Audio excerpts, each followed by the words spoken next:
The framework for adoption, second take.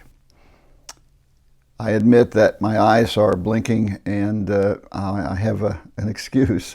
I have been on screen 8 or 10 hours a day forever. I watch a lot of online videos,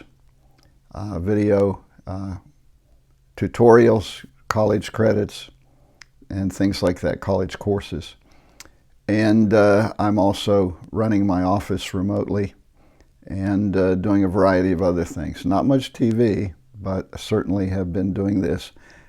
At home, we have discovered the old first and second seasons of Gunsmoke, and I highly recommend that. Let's talk about adoption and the framework for adoption. I think of three categories. The married couple where the father of the children had his rights terminated or has consented to an adoption. Those are very routine.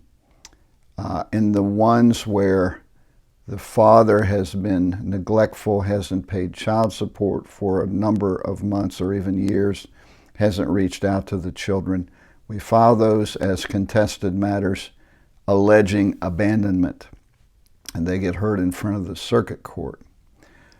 Of course, there are foster parents who foster to adopt, and when the biological parent does not successfully complete an improvement period so that the children can be restored, and where the other parent either is not interested or likewise couldn't restore themselves to full parental status, then the West Virginia Department of Health and Human Resources and the prosecutor's office will cooperate in a subsidized adoption, and they pay us a fair sum, and I'm happy to do those.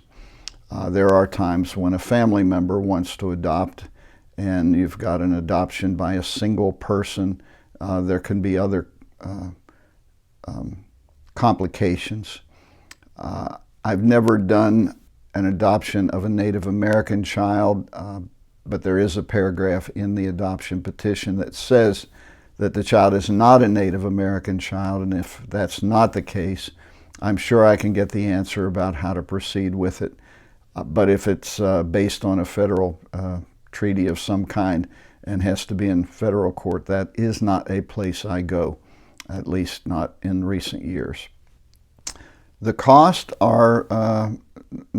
is not that much, and I'm not going to quote it because I'm not quite clear if we've got a sliding scale, but let's just say between $1,000 and $3,000 we usually handle the bulk of them, or will handle the bulk of them. A fully contested one where there are excuses why the absent parent has been absent. I've been in all-day contested trials over such things. But I did this video so anyone interested in an adoption knows that they can call us at 304-472-7477. That's 472-7477.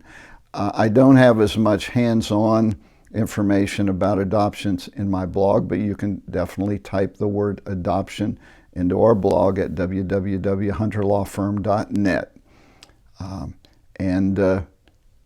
I'm always happy to chat. If you want to call and ask me about a legal matter that you've got, I always can squeeze in 10 or 15 minutes just to talk about it, even if I'm going to hand you off or recommend that you talk to one of my very capable colleagues.